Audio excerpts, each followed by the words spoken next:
Hi, this is RX-Explain. This is another RX-Explore where I will explore the SG Gundam. SG Gundam is the second entry of the Super Shock Gundam line.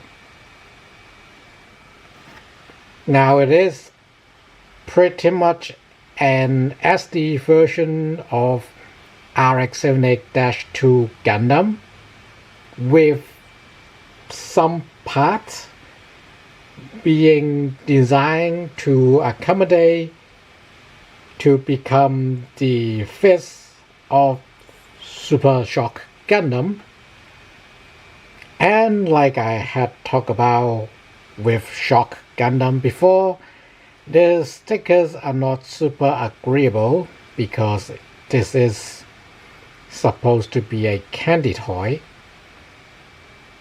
I skip most of it except for the eyes, but even so you can see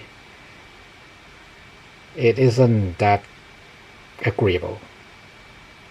Oh, the forehead or mohawk lens is also a sticker, but that place is flat, so it's fine. Also, maybe I'm very used to SD Gundam having like no color separation, so I find this color arrangement pretty fine. Like I can do without all the orange vents and collar. I can do without the yellow collar and the yellow vents. Oh, also the belly is supposed to be red, but again, not that problematic to be honest. Especially when this will eventually become just one part of Super Shock Gundam, not that big of a deal. There are something different on the head, on the side vents that is accommodated for this pair of blinds, which supposed to cover SG Gundam's eyes, so that it's not staring into the void even when it has become the arms. But it looks kinda cool and kinda looks like Gundam. Like it's literally a pair of shades. So, pretty cool to be honest. Now this comes with two weapons. A beam javelin that looks like a choppy chup or lollipop for legal reasons, and a hyper bazooka that is definitely doesn't have too much pegs to be combined with other things to become a bigger weapon. Also, the backpack is kinda oddly huge because it will become Super Shock Gundam's fist.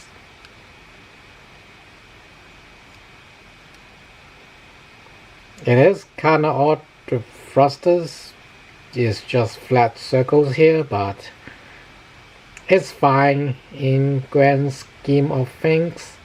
Also, the back of the head is where may as well take this off. Also, the back of the head is where the arm joint will be.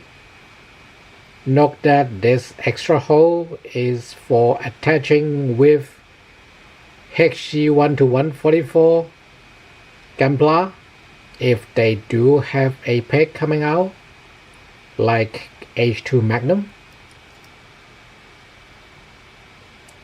These extra holes will be used for transforming into a fist, but we won't get into this in this video for now.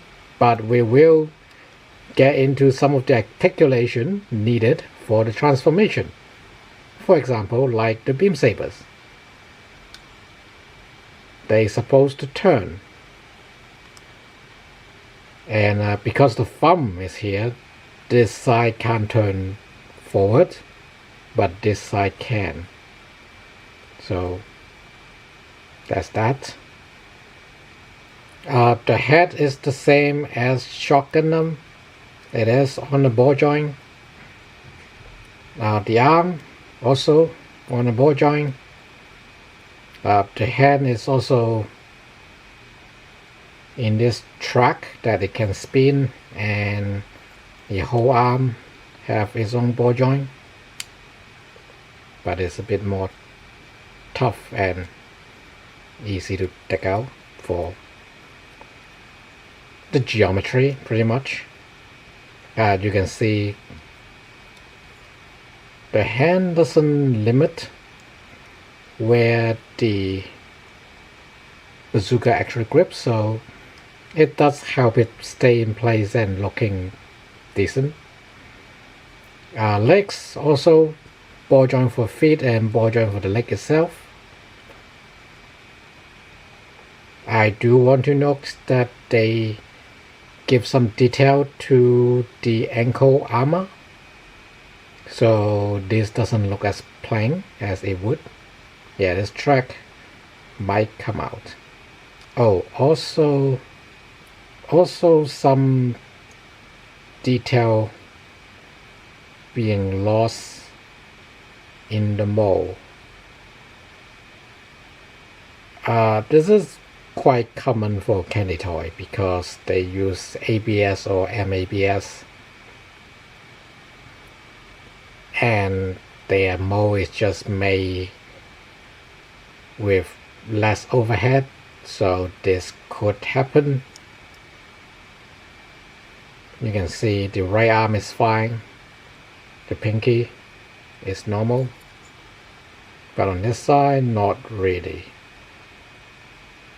Not really a deal breaker. Again, this is supposed to be 1/5 of the whole set, and sure, you can argue SD Gundam BB Warriors with their similar costs does not have these problems, but at the same time they don't accommodate to become an arm for a bigger Gundam. The waist is a swivel as usual, but it does have a joint for the arm movement, so you can do some pretty epic pose on one side. It is just for the right. You can't do that to the left. It is for the right only, but you can still use it in BB mode. So that's fun, I guess. The stickers are pretty typical for RX-78-2. The V for the skirts, the 2 yellow patch, and then the vents and the collar as we mentioned, and the belly. I would have to say I like, it comes off again. I have to say I like the fact that this comes with a beam javelin, even though it looks like a lollipop with spikes. I still like how it gives us a not exactly rare, but not commonly being provided for RX-78-2. Now, of course, the box just say SG Gundam, not RX-78-2, but pretty much it. And I dig how it have shades. That's pretty cool. It almost makes me want to do a semi mass-produced reduced cost RX-78-2 blue with Hexi, but we'll see how the channel goes, I guess. This is it for this time. We'll see you later.